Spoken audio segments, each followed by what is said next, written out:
commissioner, guy comes over to this, and his daughter comes with him, and he's awesome. And in fact, it's her noted about this, you know, then people were and they were worried about it.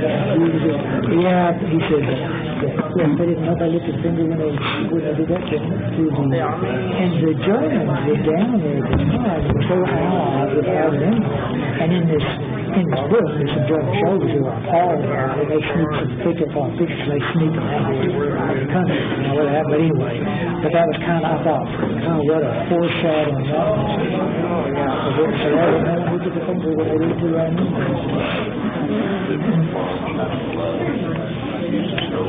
Well, and people will say that, people will be saying that probably 50 years from now, they look at things over and we can't even see it. Good evening, ladies and gentlemen. I would like to call the September meeting of the Quorum Court to order and welcome everyone in attendance. Tonight, the prayer and the pledge is going to be handled by J.P. John Furman. Mr. Furman. Thank you, Judge. Dear Lord, please guide us as we make our way through our day. Remind each of us to pause for a moment and take in that which is good around us. Remind us of all the good in our county, the natural world, with its hills and valleys and pastures and streams, and the good of the people who we are elected to serve. And please guide us as we deliberate tonight. Amen. Amen. I pledge allegiance to the flag of the United States of America and to the republic for which it stands, one nation under God, indivisible, with liberty and justice for all.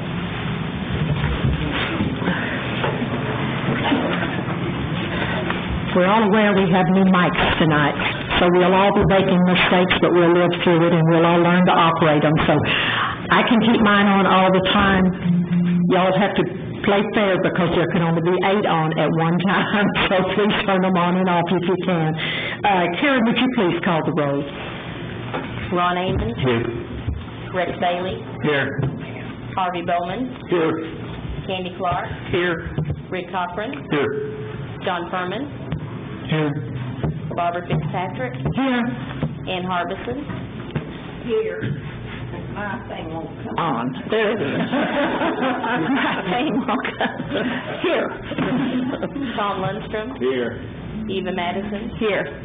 Jimmy Martis. Here. Joe Patterson. Here. Butch Pond. Here. Bill Usery. Here.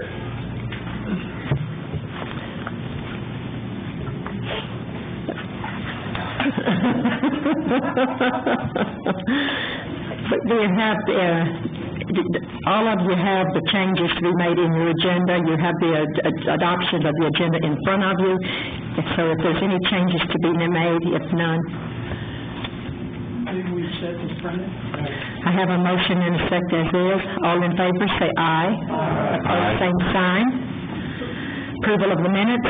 Minutes in front of you. Are there any corrections? Move approval. Move approval of the minutes. I have a motion and a second. All in favor say aye. Aye. Opposed, same sign. Minutes have been approved. Thank you.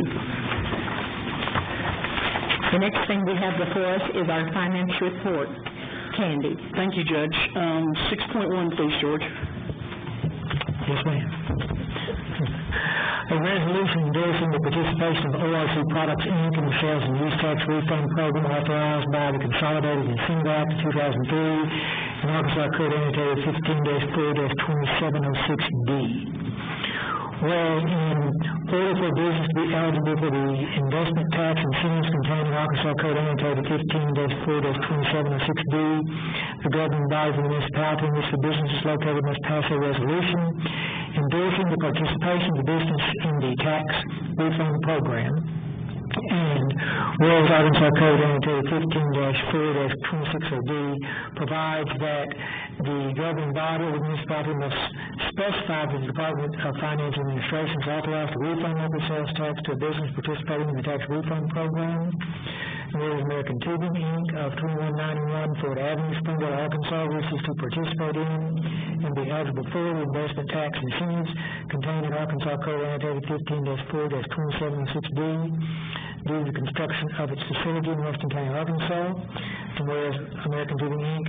has agreed to furnish Washington County all information necessary for its participation in the tax refund program, now therefore be resolved by the Quorum Court of Washington County, Arkansas, Article 1, that the participation of American Tubing, Inc.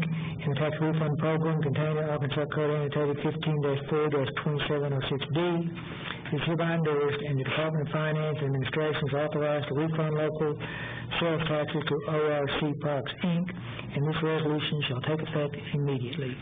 Thank you, George. I move we adopt 6.2. I have a motion and a second. Discussion. Okay, the title of resolution is ORC Products. It needs to be corrected before we pass. Oh, you're right, it sure does. It's American Tubing. That's a friendly amendment. Very friendly. So everything's fine on that now? Okay. Any other discussion? Do I have any public comments on this? With no comments, Karen, would you call the roll? Jimmy Martis? Yes. Joe Patterson? Yes. Butch Pond? Yes. Bill Essery? Yes. Ron Amon? Yes. Rex Daly? Yes, ma'am. Harvey Bowman? Yes. Candy Clark? Yes.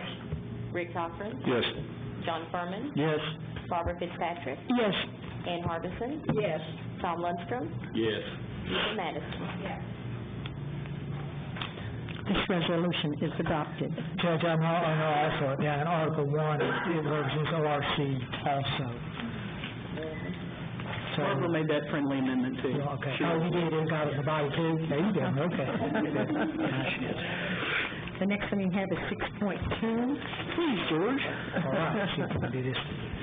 An ordinance suspending budget controls and creating additional personnel positions in the animal shelter budget and appropriating the amount of $37,763 from the general fund for said positions for 2013.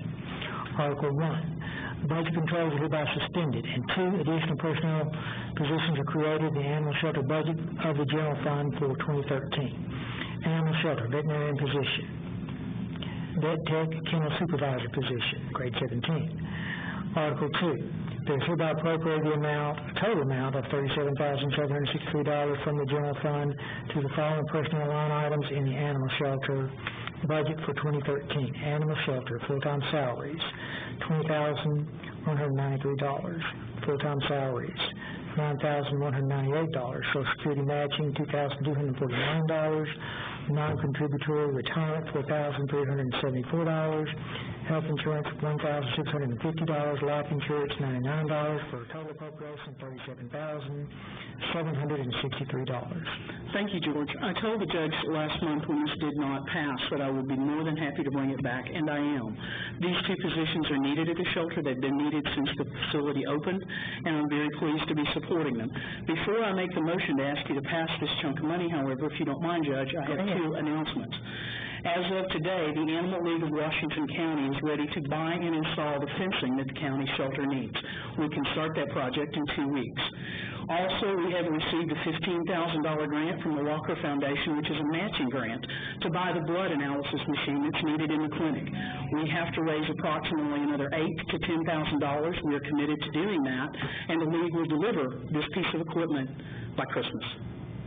So, that's over $40,000 that a private organization is about to put into that shelter because we believe in it, if you accept it, of course, Judge. And now we need the folks to use it. The blood machine will do all the blood panels that the shelter is now outsourcing, so even more of the operation can remain in-house, in-staff, and keep the animals healthy and happier. And the Animal League is more than pleased to meet these obligations. Thank you, Candy. You're very welcome, Judge. Now, I'm moving past 6.2. Second. I have a motion and a second. Any discussion? Judge. Yes. Rex. Don't make me hit you. You ain't hit me. You know, I voted for the animal shelter, but I was afraid that was going to happen. one of the main reasons I voted for it was all the voluntary help we had. Been involved with the Springdale Animal Shelter. I know for a fact keeping it clean and sanitary is the most important thing in an animal shelter. So this happened in Springdale too, and I voted against it too, adding more people this quick. I know it's needed. Candy says it's needed, and I believe her, and I appreciate the Animal League for what they do, but I cannot support it and add $140,000 or $180,000 more to our budget. So I will not be supporting this. Thank you, Rex. Any further discussion? Butch? I'll be voting for this, and I know it's needed. I know it's a very expensive proposition for the taxpayers, but because I know it's needed, that's why I'm voting for it. And I just want to say again that I really appreciated that we enjoyed all those years we had with Fayetteville and the contract with them. Unfortunately, that's no longer possible. We're just going to have to stand up and do what we're going to have to do. Thank you, Butch. Eva? I will be supporting this. This is obviously the amendment we made last month that we tried to get through. But I'll also say this. Candy and I will both take your checks to reach the matching grant. I'll donate. Tom just donated. It's not going to fund. You know, $8,000 to $10,000 isn't small potatoes, so we'll take your money. Thank you. Thanks. Rick? When we discussed this the last meeting, one of the things that came up was to consider whether we wanted to continue to fund the voucher system that we're presently using for the spay-neuter program.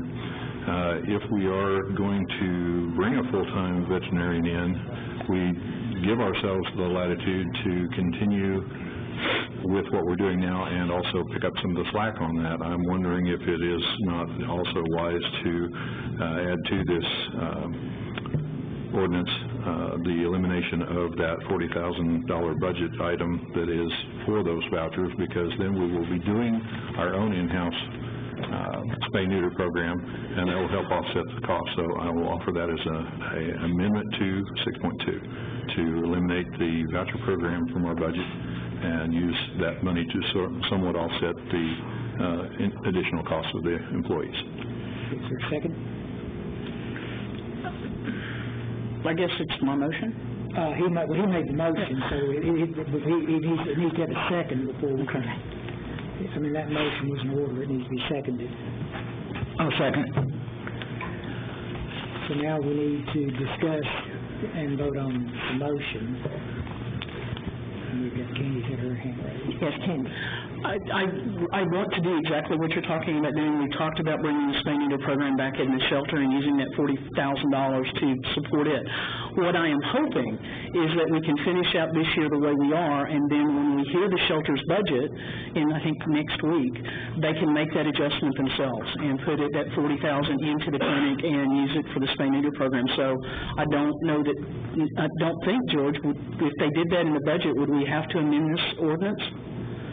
No, we would have to if that's done in the budget ordinance. Yeah. If they did it now, we just eliminate what money's in there now. And I think some of that's obligated through vouchers, through purchase orders, and it would just be cleaner to do it. At least I think it'd be cleaner to do it to budget. I've got two more, but I'm going to go ahead and recognize you, Rick, because you've been working. Okay. Maybe to refine it would be to say to eliminate issuing any future vouchers. That way we essentially stop spending the money on the vouchers where we receive $10 from the individual and we pay an additional 50 or 60 back to the veterinarian net cost to us. So if we're going to bring the vet in full time, then we could just cease issuing vouchers this year, and that would have the same effect. Thank you. Okay, next I have is Ann. I'm sorry, let's go. Okay, I've got Ron. Yeah. first thing I was gonna say, this was part of the discussion, when we were discussing a full-time vet and vet tech. And, I think that we need to leave it, we've got 3 months, and I don't know at what point that we'll have a full-time vet to pick up, the slack here. So, I'm gonna agree with Candy on that I think we need to leave it to the end of the year. But, yes, that needs to be removed from the budget or put into the shelter budget, and that item no longer will be funded because we will fund it through the shelter. Thank you. Ron? I'll be voting no. I'd like to see us put this off till 2014 and discuss maybe letting an organization rent this building for $75 a year, $100 a year, and we get it. The county could still pay them, I don't know what the number would be, $75 to $100 an animal, and I think we'd still save the taxpayers some money and still have a animal shelter. Eva? Speaking to the amendment, I think that we need to get the vet and the vet tech in there, get them leveled out, used to what they're doing, and then find out at what point the animal shelter folks feel that it's okay to phase out the program. I think that Rick's motion is where we'd like to go. I just think we need to do it on a timetable that works for them. I also think too that just stopping vouchers before we really know what's going to work out isn't really, you sort of don't know what you're walking into. I don't want people who want vouchers and they're not ready to do it in-house to not be able to get a voucher because the Quorum Court has cut it off. And so I think we need to vote on the positions and just wait until the shelter is ready to do this. I think it's a great program. I mean, we fought really hard, realized that there was a while the vet board took the position that governmental entities couldn't do that at all, and we went down and fought the vet board very hard to allow the city of Fayetteville to do that kind of program. And so I'm very glad that we had that victory and that this will be something that we can do. Liv knows that. We were there together with the scary vet board. But I think we need to do it on a timetable that works for them once they get these positions in place and everything works out. Thanks. Thank you. Candy? In terms of, Ron, you've made this comment a couple of times of letting somebody outsource and take over the facility. To do that, well, first of all, I think we need to vet and vet check immediately, make no mistake about that. And I think he was absolutely right. We need to let them have time to gear up and get their ducks, what a neat cute word, get their ducks in a row to be able to do this. In terms of outsourcing the shelter, I will fight tooth and nail to oppose that for one simple reason. We'll be right back where we started, at the mercy of someone else to set the prices. And I guarantee you, if one entity in this area took over the operation of that shelter, they would gig us with a big old price raise. We are able to control our costs. It's really true. We are able to control our costs right now because it is a county entity, and I think it's a municipal service that a government must provide. It's a health issue. If you don't have a healthy place, a safe place to take sick animals and animals that might be aggressive, might test for rabies, you have absolute chaos and a health issue in the county.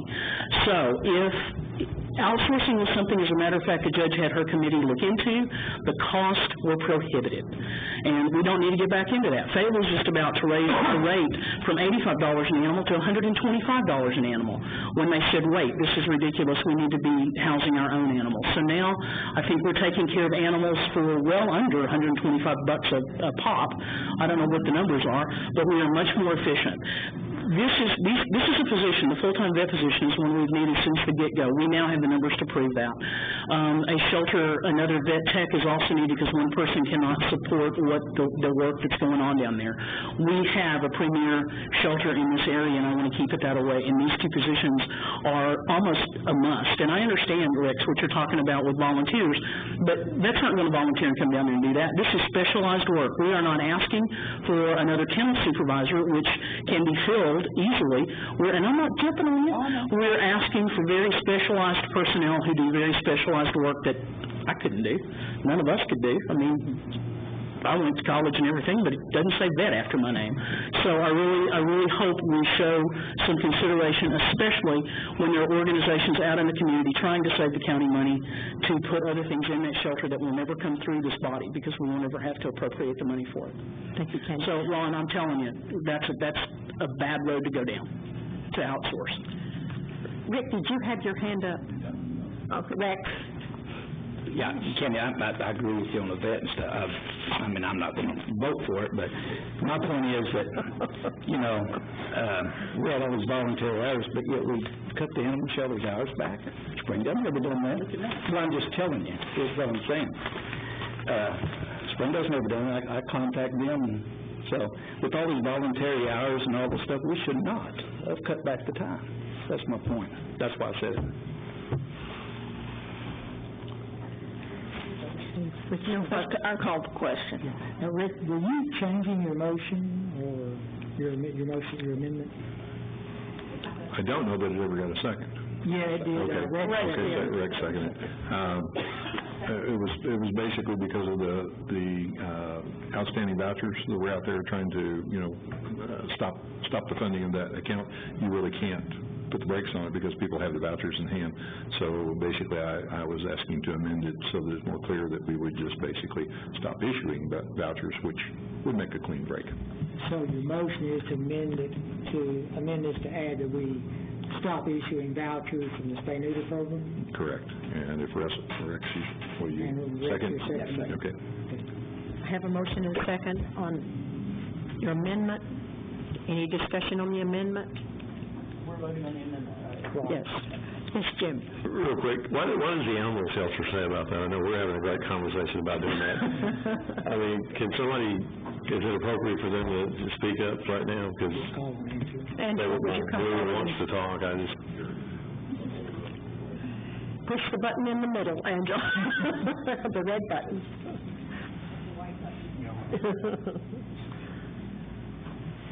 Good evening. Yeah. You know what, I believe the best thing for the shelter would be to wait till the 2014 to move the spay neuter program. I think it needs to come there, and I think by moving into a full-time vet and the extra vet tech will give us 3 months to get our ducks in a row. We'll be able to know how to better manage our time once everybody's there, and then come January 2014, I think it's feasible to start that. Is that all, Jimmy? Yes, ma'am. Hang on, Ron. I got Ann first. Okay. Who, me? Yes. Okay. Didn't you have your hand up? Well, yes, I did. You know, I just think, you know, we've got to hire a vet. We don't have a vet on staff at this time, do we, Angela? Part-time. We've got a part-time vet. Okay. Is that particular vet considering becoming full-time? Indeed. Oh, okay. Well, so we do have a person ready to take over that position, so, okay, that's all I wanted. Ron? Can we make Rick's resolution, or amendment, a separate resolution? No, it's... Well, it would have to be a separate, you mean make it a separate ordinance? Ordinance, Well, complete separate, yeah. we don't have the ordinance here written in front of us tonight. So I don't know that we could do that. We would need to have a separate ordinance actually drawn. We have to adjourn the meeting and have to draw one up real quick.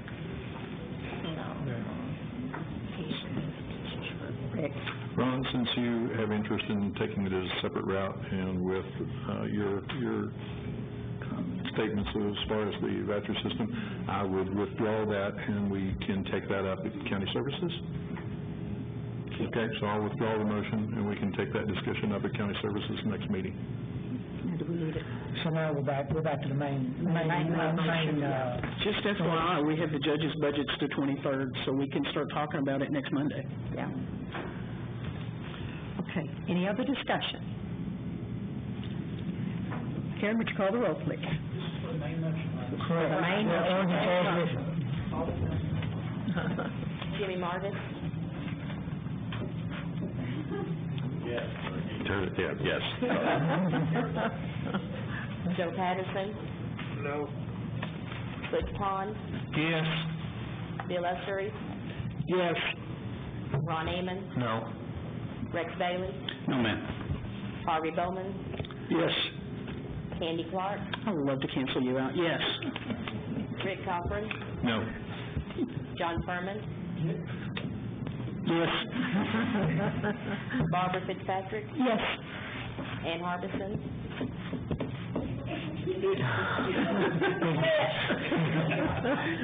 Big fan, promise you. There you go, you do it. You got the right touch.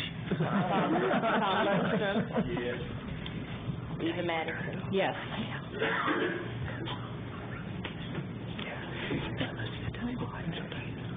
10 votes for, so it passes. Pass. Motion passes? Yes. Motion passes. 6.3, please, George. This is an ordinance appropriating $28,900 from the general fund to the coroner's budget for 2013. Article 1, there's hereby appropriated the amount of $28,900 from the general fund to the vehicles line item in the coroner's budget for 2013. Thank you, George. Roger is here. If anybody has questions, I move we pass 6.3. I have a motion and a second. Okay, Tom, you're first. Are you gonna come up and answer these questions, Roger?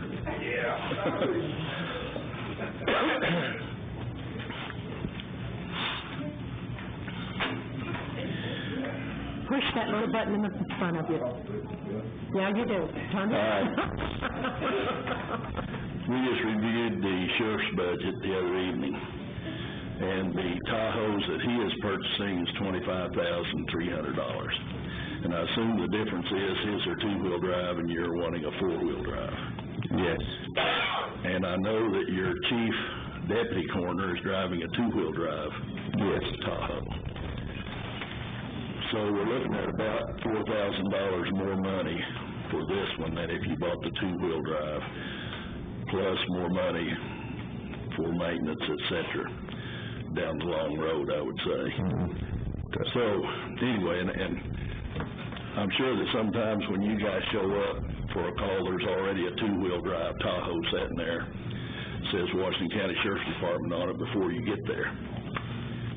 So I cannot support this with the four-wheel drive. I will support you on a two-wheel drive. Okay, I can tell you, many nights that, we pass them on the highway too. That you've what? We go by them on the highway because they're stuck on the side of the road. Yeah, well, maybe. They do a pretty good job, a whole lot of them getting around over the same county you're driving over. And your chief deputy is driving a two-wheel drive. If I had to touch time to do it, it would be a four drive. Yeah. Okay, anyway, that's my position. Thank you. Butch, I think you're next. This goes, Roger, I'm asking you this on it. It's just something that Tom brings to mind, and, well, I'm just gonna go ahead and ask you. Let's say there's ice all over the road and it's 0 degrees outside and you're in your two-wheel drive vehicle and you're trying to get the decedent back to the morgue, and you get off in the ditch and somewhere or other the temperature around that corpse gets down below 40 degrees, gets down and freezes. What happens to that body? Body's in good shape. Yeah, I want my body cold, yes. It's not gonna hurt that body No. to freeze? No. Okay. No. It's not gonna hurt the condition of it? No. Okay. Any other discussion? Two-wheel drive's fine. We just need a vehicle really bad. Yes, Candy. Did you say two-wheel drive would be fine? Two-wheel would be fine. Trying to get the vote to my right here. So, do you want to amend it? Well, I'll make a motion to amend it to a two-wheel drive purchased on the current bid. What we have to do is we need to state the amount. What was it, Sheriff, 25,300? Y'all remember? Yeah. Turn your back now. This company will buy this year. I think it was 25,300 if I remember. Right, so he's got to buy it now rather than the same argument we've got on the $28,000 one. And that's why we're doing this tonight in this year's budget rather than 2014 budget, because either one of them will be higher then. So, got a motion and a second. I think Joe seconded it. Barbara? I don't know whether this is a question for Roger or Sheriff Helder or whatever, but do we have a four-wheel drive vehicle to be able to get out in places where a two-wheel drive vehicle cannot get? Do we have one? Because if we have one, then okay, fine, we'll back this one down. But if we don't have one, we need one. There's the chunks of this county you cannot get to without a four-wheel drive, and if there's a body there, I mean, we don't want him having to go in and back it out by hand. He needs the truck that can get there.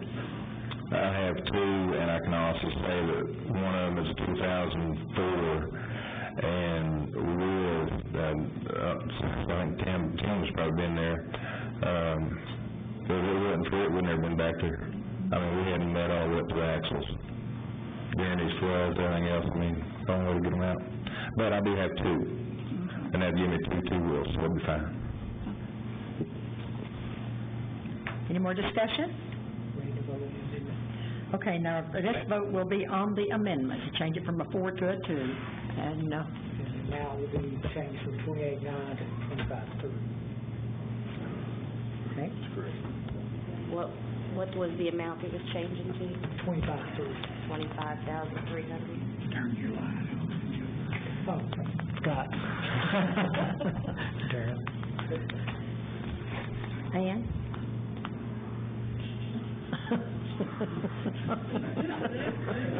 Talk loud, Ann. Okay, I hope it's not loud. You know,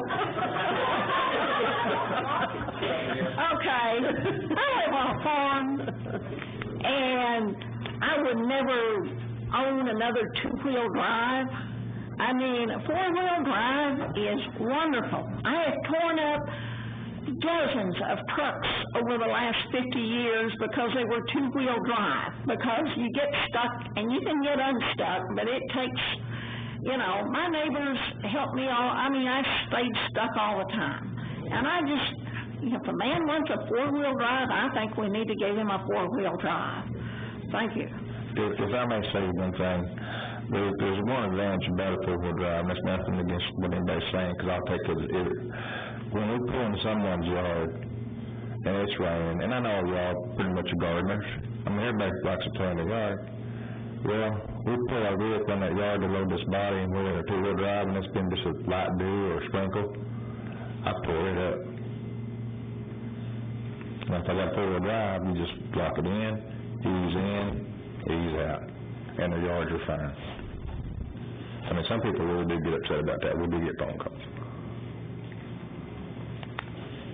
And I think sometimes that, you know, we try to save money when we really don't save money, and I'm just, you know, sold on four-wheel drives.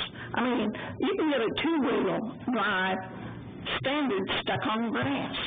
I've done it. You know, so anyway, I'll be voting for a four-wheel drive. okay, now what we've got now is an amended to go from a 4 to a 2 and change the value of the money that you spend. Any other discussion?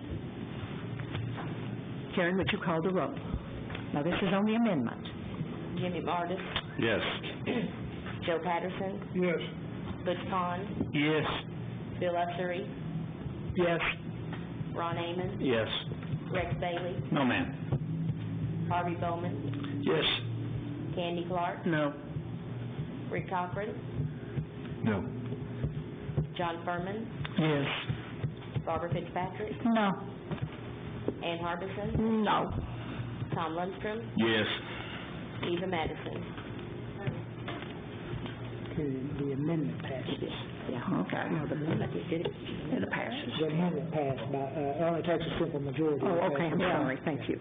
So it passes, okay. So now we're back to the same motion of the ordinance as Amended.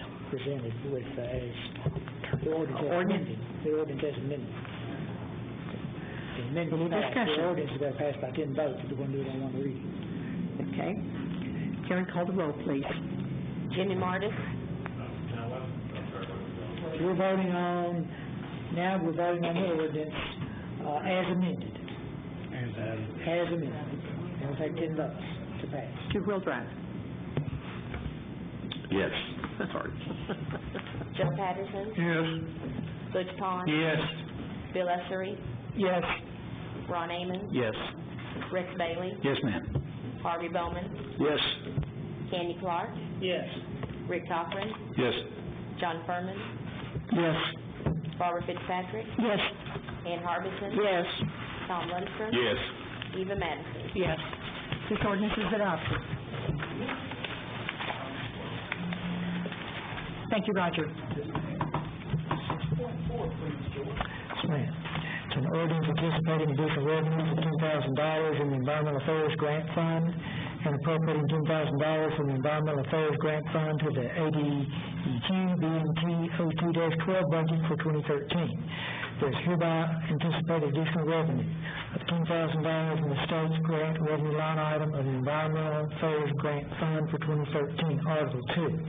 There's hereby appropriated the total amount of $10,000 from the Environmental Affairs Grant Fund to the following line items in the ADEQ BMTO 2-12 budget for 2013. ADEQ BMTO 2-12 supplies $5,000, training $2,000, other professional services $3,000 for a total appropriation of $10,000. Thank you, George. I move we pass 6.4. I have a motion and a second. Any discussion? With no further comment, Carrie, would you call the roll? Jimmy Martin, Yes. Joe Patterson, Yes. Butch Pond, Yes. Bill Essery, Ron Amon, Yes. Rex Bailey, Yes, ma'am. Harvey Bowman, Yes. Candy Clark, Yes. Rick Cochran, Yes. John Furman, Yes. Barbara Fitzpatrick, Yes. Ann Harbison, Tom Lundstrom, Yes. Eva Madison. Yes. This ordinance is adopted. Thank you, Judge. 6.5, last but not least, George.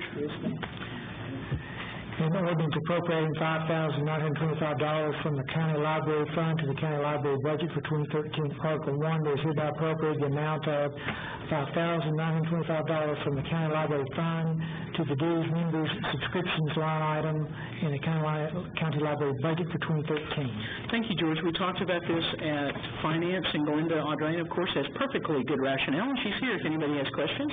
But I move we pass 6.5. I have a motion and a second. Any discussion? Karen, would you call the roll? Jimmy Martin, Yes.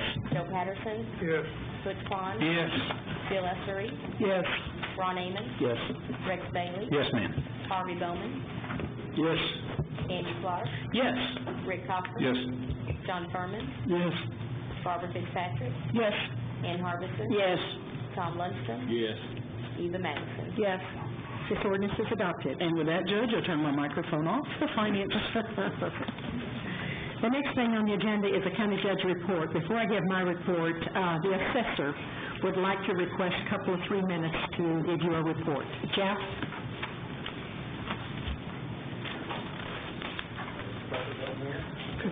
Yeah. I like this new system. Anyway, I get the distinct pleasure tonight of being able to help offset some of the additional appropriations that were made tonight. In our effort, the assessor's office always to try to look for ways to be able to help offset the costs of some of the operations. In the office, we've made a concerted effort to always look for help and participation in some of the things that we do in the office. And that was one of the reasons a couple of years ago we looked to put together the Northwest Arkansas GIS Consortium, which is consisted of entities from both Benton and Washington County. And we've actually just started getting some participation from Sebastian County as well. But that's just part of the effort that we've done there. One of the efforts we always do each year when we have to do the aerial photographies, we always look at to try to gain participation from as many organizations that could use the data as possible. We're always seeking out additional participants in it. I work with John McCarty and some other folks at regional planning and always attempting to get as much participation so that we can offset some of the costs that Washington County pays each year. This year, of course, the expense of doing the aerial photography is going to be slightly over $68,000. Now, that expense is easily offset by the fact that we can then do desktop reviews, and we don't have to send appraisers out into the field to do these reviews. They can do them very quickly, and their efficiency is nearly 1,000-fold, because they can review approximately 80 properties from a desk that they would otherwise have to drive through the field to do. So that was the purpose of creating and doing these aerial photographies each year, because it's much more cost-effective. But the other part of being able to do that is, as I said, being able to, in essence, get other organizations to help us pay for doing those photographies, because we basically talk to them about the uses that they can provide or the services that they can provide to their citizens and what they use that photography for. So what this year, I always want to take the opportunity when we can to advise the Quorum Court of that participation and how it's helped to Washington County in this year. So this year I've got as I said earlier, the opportunity to offset at least the majority of these additional appropriations, because I'll be delivering to Washington County a check for $51,817.50 for other organizations that help participate in this year's aerial photography. We've had one of the greatest participation levels this year that we've ever had, and we continue to try to expand that effort next year as we add more and more people to it. And obviously, I hope in the end that we can get everybody that can use this data on board. But what it does in the end is it ends up saving the taxpayers of Washington County money, and this money will obviously go back into the general fund. So I'll be delivering this check for $51,817.50. Thank you. Let me ask you a question, Jeff. On that money that you're creating there, will you have to give the schools any of that money back? That's an excellent question. I believe that the money ends up going back into the general funds, and we'll be able. Roger will know, and he'll discuss and obviously, if we can give part of this money back to the school districts, I'd love to be able to do that. Well, seeing how they pay about 81% of our budget, it'd be nice, if they get part of it back. Thank you, Jeff, for your report. Next thing we have here is on my road report. We have completed all of this year's resealing, which was just over 60 miles. The cost of the 60 miles to reseal was around $750,000. This is the cost of CRS2 asphalt and chipping only. People will think paving. Well, we don't do paving. Most everything we do is chip and seal. We can't afford to do paving. We have also finished the following new constructions: Bunyard Road, Bunyard Road, we finished it up. That's going out to Devil's Den. The half of a mile of Kenyon Lake Road, which is the west end, Van Zant Road, Butterfield Park Road, Thunder Mountain Road, and Pete Lee Road. This was a total of 7.4 miles of new chip and seal, and the approximate cost of these roads was $147,500. This amount is not part of the reseal costs from above. Always keep in mind, new sealing roads are sealed twice, so this is the price to put 2 coats of that CRS2 asphalt and chip. A lot of times when people get the chip and seal, they're a little bit disturbed because it's kind of throws a little gravel and everything, but they'll just be patient and give it a little bit of time. It packs and it becomes just like blacktop. So I'm very, very proud of what we've done on that. Also, state aid projects, we put out bids for 3 state aid jobs this year: Wyman Road, which is County Road 48 east of Fayetteville, Bush Valley Road, County Road 11 south of Lincoln, and Blue Springs Road, County Road 70 east of Springdale. I've tried everything I know to do to make sure that every part of the county gets some representation to help with their roads. Not just one section, but I try to go out all over each part of the county so they feel like their tax money is at least coming back to them a little bit. Also, the Wyman Road and the Bush Valley Road are completed. They should start Blue Springs any day. Hutchison Construction will be the contractor for this job. And that is pretty much my report right now on the roads. On a Harvey Dow Bridge replacement, we have completed the end walls, the wing walls, 2 middle piers. The bridge decking should be delivered in the next few weeks. We plan to set the beams in 3 or 4 weeks, replace and set the bridge decking pans, and then get them ready to pour the drive. We are having hopes, and we feel very good about we're going to be able to get this bridge finished by the end of the year. So that, and then also on Woolsey Bridge, which I know we have quite a bit of interest, the preliminary work on this job is being done, but the survey is scheduled for this winter. So that's the only report I have on it. It takes a long time when you're working with the state to get something back, but at least we're still corresponding with them, and as soon as I know something, I will certainly let you know on that. So that is my report for this evening, and I thank you for your time on that. The next thing we have is committee reports, which is Joe Patterson. Thank you, Judge. We met on Tuesday, September the 3rd, 5:30, and we discussed several things. The planning office was first, and they had 9 exemption splits, 1 family split, 2 cell array towers, and 6 lot line adjustments approved by the administration planning board in the meeting. The next thing that took quite a bit of time is we talked a lot about the water project. And there's some people out there that apparently thought they were going to get water, even had their everything ready for it, and it didn't happen. And we've been checking into that. I think Mr. Blankenship checking into that. Mr. Bailey's been talking to a couple of the state representatives to see if there can't be some money raised somewhere along the line, somewhere between $100,000 and $150,000 to complete that one road there that's got several on it. There were several questions coming up why there was quite a bit of this road money spent, the water money spent in Madison County. But anyway, a lot of things we didn't have answers for, but I think we're working on it. We had a report from the RDA. It's about the main line of it, and there's several pumps and boosters and things that had to go in, but we would change the price. And then we talked about the Washington County Code. That was brought up in an amendment in an ordinance by John Adams, which I understand since then that's been pulled. But it did raise some questions in some of our minds.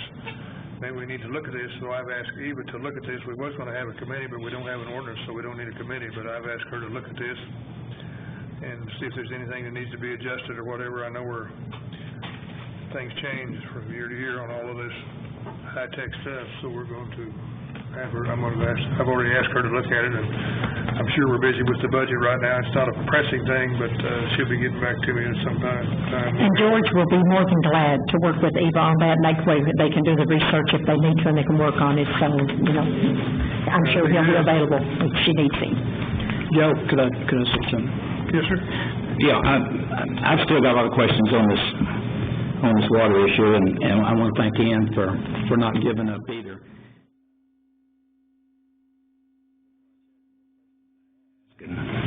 I got a call from one of these people out here. The more they check, the more they ask. So I'm not going to give up and get these people water the second time around for most of them. Some of you may give up, but I'm not going to. Butch. Nobody wants to give up on getting water for some people, but I've got to say something. We need to be very careful, about how we speak about or toward water providers, different organizations, people, boards that work however hard they can to provide water. At another meeting, I guess it was last night, I got to going through the different associations that provide water to the rural area of Washington County. I believe all the cities provide little water to the unincorporated areas. And besides that, Washington Water, I suppose it's the big one. And then you've got Mount Olive. But there was one that I forgot about that I left off. The Madison County Water Association provides water for a large number of people in Washington County. And I feel uncomfortable about anything said about following federal guidelines. And when we're able to avoid extra expense of running across a ridge, an uninhabited ridge, a rock pile, if you will, when for less money you can drop down into a lower place where it's not as rough a terrain and get through there for, a lot less money and provide water for a few people, even though they live way over east over there in Madison County. When they do the same for us many times, I'll say that Mount Olive Water Association that provides water for us, they work hand in hand many times with Madison County when it's more feasible and less expensive for Madison County to help a few people in Washington County, or vice versa. They trade out. They work hard to help each other and have a more efficient, less expensive system. We help each other. You don't want to spend extra money to avoid staying out of Madison County. They're not doing that to us. I appreciate your concern, and I know you're not going to give up. But let's be careful how we speak about the people that provide water in the rural areas. Rex? I don't feel uncomfortable at all. I don't feel uncomfortable at all talking about it. When we come in here, Marvin and all of us would come in there, and that was our number one priority we worked at. Not one thing was said about Madison County. Not one thing. It was for Washington County water. Now, you can feel uncomfortable about it all you want to. I don't feel uncomfortable at all. Okay. Thank you, Rex. Any other comments? Thank you, Joe. Next thing we have Eva. We had a very brief Public Works meeting following the County Services meeting on September 3rd. Ron Wood was here to give us an update on county buildings. We got an update on the sheriff's upstairs, which seems to be progressing nicely. And I had asked for Ron to give us sort of an update on where we were with county maintenance needs as we're anticipating coming into the budget cycle. And he reports positively that there aren't big projects coming up.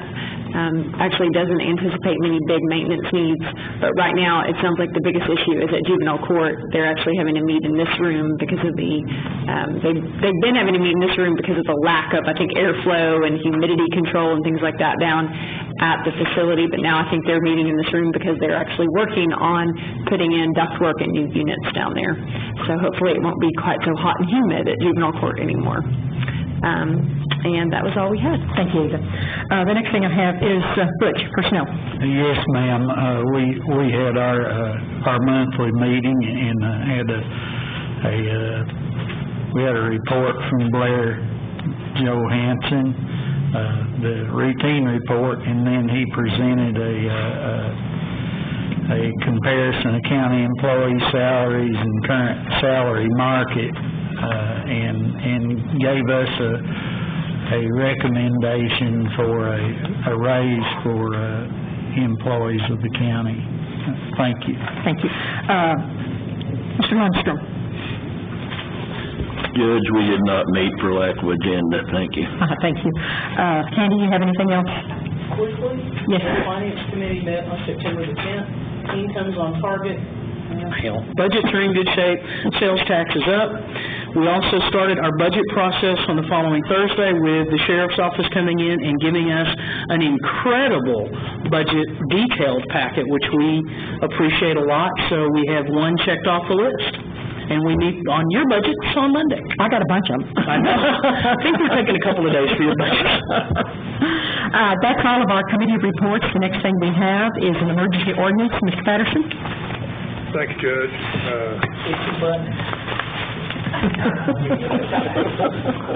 Sure. George, I don't really know anything about this. 911. Slip in here on me. All right. This is an emergency ordinance ratifying a conditional use permit granted by the Planning and Zoning Board.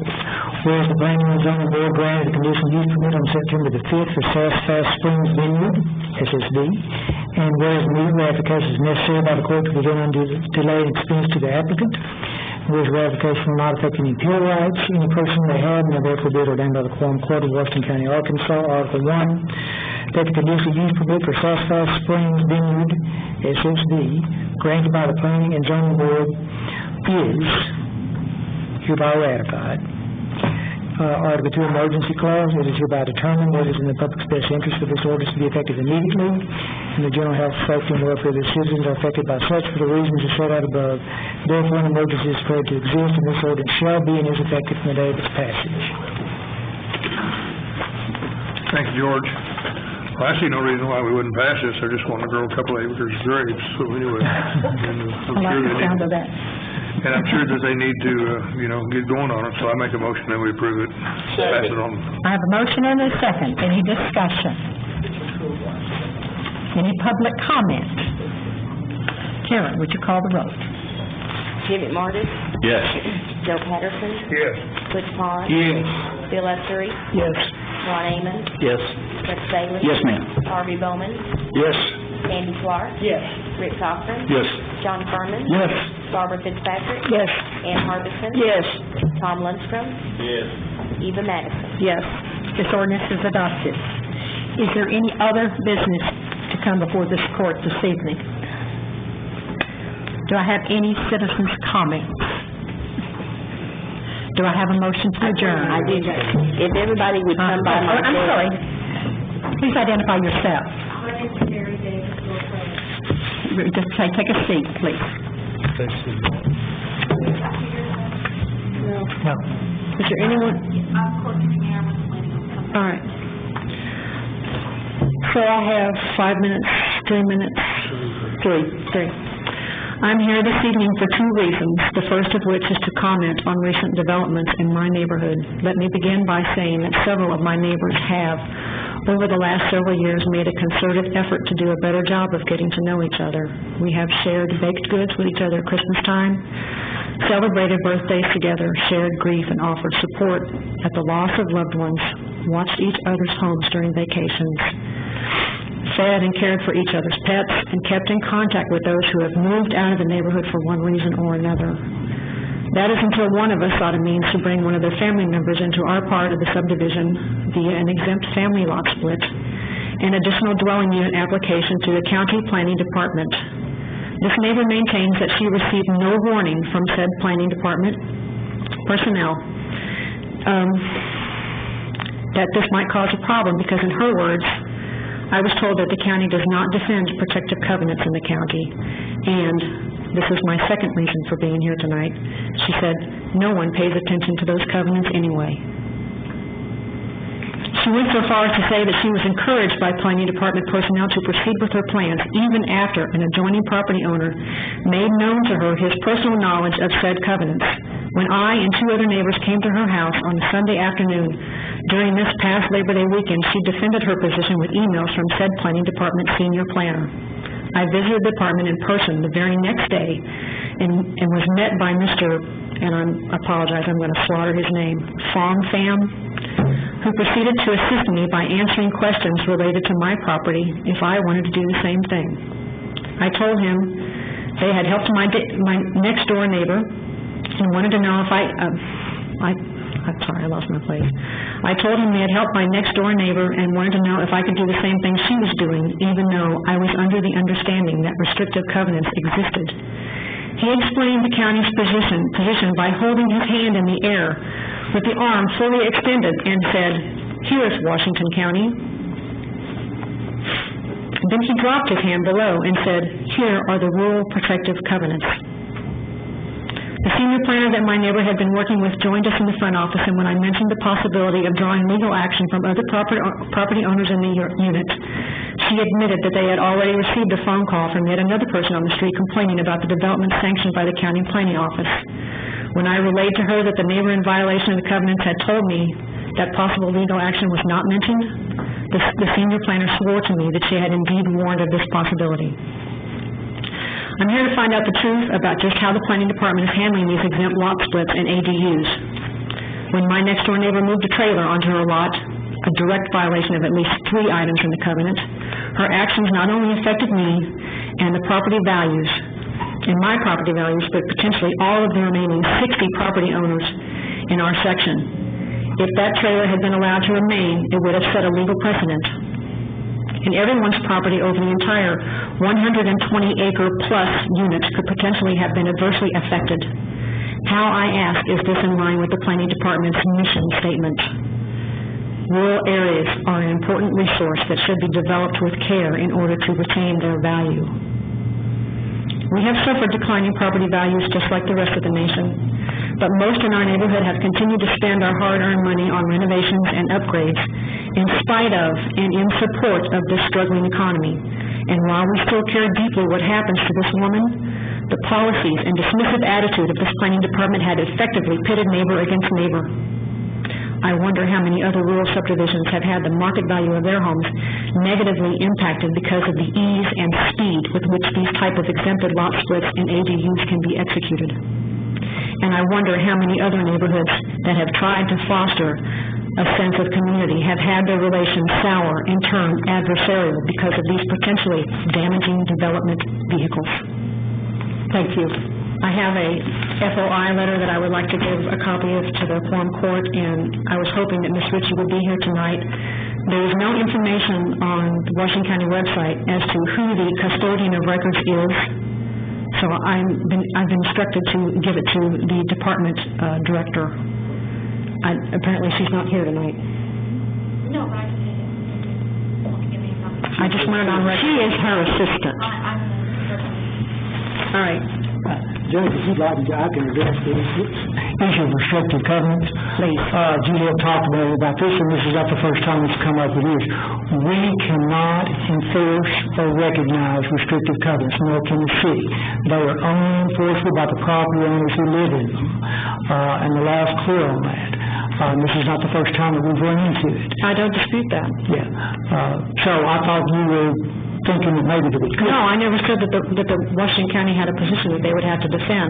My problem is the fact that apparently it's standard policy to let people come into the planning office know that the rights of the property owners in those particular units are second class. I mean, I can't speak for what was said, but what I have in my conversations with Juliet over the years is that they can enforce it. They have to hire an attorney unless they want to file their own lawsuit to enforce their own covenant. I understand that, but I'm telling you that my neighbor is maintaining that she was never warned about this, and so she was even encouraged to proceed. So that's why I've given She was not warned about... She was not warned that there might be possible legal action as a result of her putting a trailer on her property, which was in direct violation of the covenants. I mean, I don't know whether or not... I don't know either. But Juliet's not her attorney. And the lady knows, she doesn't give legal advice to people, and... I don't think she was trying to give legal advice. Well, you were saying she should have warned her. I mean, the lady knew there were covenants.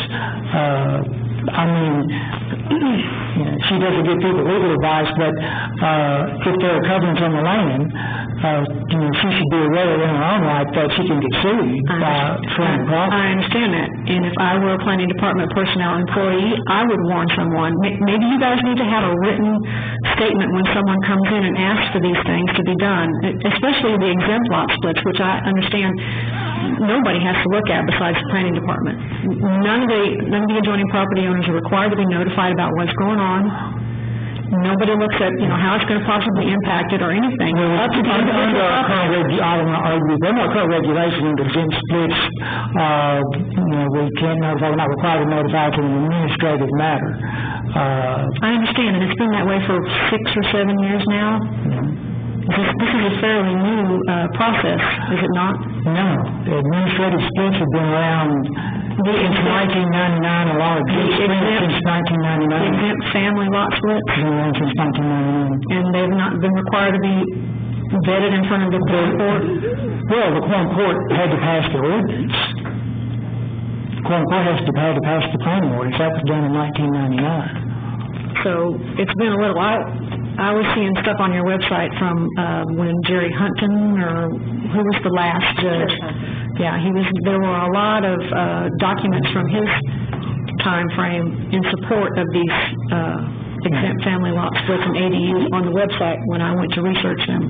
So I assume that they weren't, in place until 2006. Well, there were other administrative splits before that. I mean, I have to look at it, but I know in 1999 we had a huge overhaul of our planning regulations, and they loosened up quite a bit, and there were administrative splits, but in that time, could be some more came in just when Judge Hunton was county judge. But that was passed by ordinance by the Quorum Court. I've got a couple of Quorum Court members that would like to ask a question. Eva, go ahead. Where is this? Because it, okay, I would rather not mention my particular address because I don't want to rub salt in the wound to this woman that's next to me. Well, it just might be good for whoever's district is it. I vote in the literal, I vote in the literal precinct. Cheers. Okay. Okay, I just wanted to know where it was. Thanks. Thank you. My purpose for the FOI was to gain information particularly related to this incident, and she's in possession of the details. I don't want anything mentioned in here like... Are you in agreement? Okay. I just... Especially when you move a trailer into someone's neighborhood, it takes as far as the application goes, you have, everything falls in line. If the planning department approves it, then the next thing you have to do is sewer. Water won't approve until sewer gets it right off, and then you have to have electric and a 911 thing. And if you get something set up to receive a trailer, and you get everything else done, you can get everything else done, and then move your trailer in and tie it down, and everybody else in the neighborhood is stuck. It just happens too fast. You have provided some information. I have. I was going to say that just because the trailer's there doesn't mean that you're foreclosed from taking any legal action, so you need to consult an attorney. My point is, now we have bad relations with people, and it shouldn't happen. None of this should ever happen. Okay. Yes, sir. Go ahead, please. Identify yourself.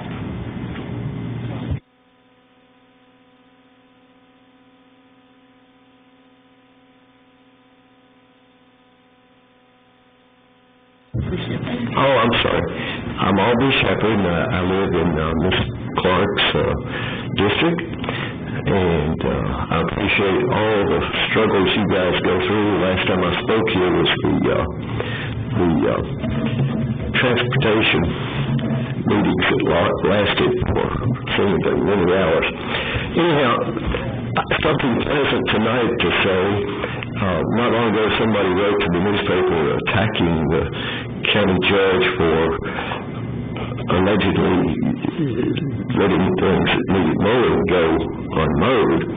And I speak for people who drive from all over the area to other parts of the state, and they like it when they can find near home wildflowers growing along the roads. I drove from not from D.C., from New York City back here through Pennsylvania and other states across Illinois and so forth, and wildflowers galore over there, big four-lane highways, the little ones, and they protect them. So it's not just about the beauty or the fact I like to make pictures, and a lot of other people that are on some of the internet sites constantly post pictures of butterflies and bees and birds and other wildlife from the roadsides, because they don't have to beg to go on somebody's private property and go back into a prairie area or a wooded area. They can see these things along the road. Now, the other benefits of not mowing or dredging our roadside ditches, obviously, the watershed is protected by vegetation in the ditch as opposed to bare dirt, which means that silt goes down to Beaver Lake and this part of our county, or to the Illinois River watershed and Lake Tenkiller and so forth. All go to Mississippi River eventually if you don't let it settle someplace. But anyhow, the air quality is better, the more vegetation, every green blade of grass and every leaf on a tree or bush is helping to cleanse the air and produce more oxygen for us and the other things that depend on it. So there's another question, something beyond the tourism, people driving all over here and so forth, but how much money would it save if you continue and reduce the mowing just a little bit? And some of the things that would help, it wouldn't have to be not mowing right away, partially where it's keep fires down and so forth close, but selectively remove non-native plants. And if you see Johnson grass, mow it down. If you see big bluestem, which is along a lot of roads because of the rain, big, beautiful native species of grass, growing in places I've never seen them before this year, in a couple of decades of actually looking for them. And so if the operators are trained a little bit in what things are really beautiful and native and should be protected, then they can save you some gas by going around those nice places. If it's not blocking somebody's view for traffic or it's not, some landowners want their ditch mowed out, so others don't want to touch it. And I've had people tell me, and this is highway department, not county, but sometimes they say, well, did you clean out my culvert? And the result was everything uphill from there was scraped, and the culvert got more debris in it. And so, it's just a matter of being selective and cautious.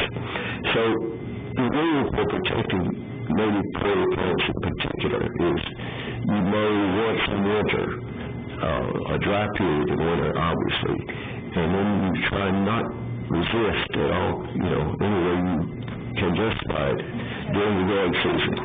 Okay, I know, everybody's ready to go home. I didn't mean to talk that long, but when I make notes, it makes it worse. So I'm reading from my cards out here. I don't have enough for everybody, but in case any of you are interested in seeing some pictures of the things I'm talking about, you can find me on the list of sites on the back. Thank you for listening so long. Thank you, Mr. Shepherd. Thank you. Do I have a motion to adjourn? Move we adjourn.